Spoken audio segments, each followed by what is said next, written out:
సమాధానం మీరు యొక్క హృదయములలో రాజ్యం ఎదురుగాక. మీ కుటుంబములలో ప్రభువా నిన్ను మీరు ఆరాధించుచుండగా పరలోకమును వారు దర్శించదురుగాక. దేవా నిన్ను ఆరాధించేటువంటి సమూహములు మీరు ఏర్పడే ప్రతి చోట, అడుగు పెట్టుతున్న ప్రతి చోట రగిలించబడును గాక. మీ యొక్క నామము హెచ్చింపబడును గాక. నీ రాజ్యము కట్టబడును గాక.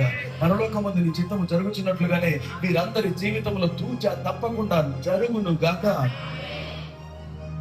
ముందు కలిగినటువంటి జనరేషన్ ఇదిగో తమ దేవుని ఎరిగిన వారు శూర కార్యములను చేస్తారు అని వాక్యం సెలవిస్తుండగా, నిన్ను ఎరిగిన ప్రతి ఒక్కరు కూడా, ఈ రూమ్ లో ఉన్న ప్రతి ఒక్క వ్యక్తి కూడా శూర కార్యములు నీ నామములో జరిగించదురు గాక. మీరు పలుకుచున్నటువంటివి నెరవేరును గాక. మీరు బంధించుతున్నవి బంధించబడును గాక. మీరు విడుదల ప్రకటించినప్పుడు విడుదల కలుగును గాక. ప్రభువాని యొక్క ఆత్మచేత వీరిని నడిపించబోచున్నందుకు నీకు వందనాలు నాయనా.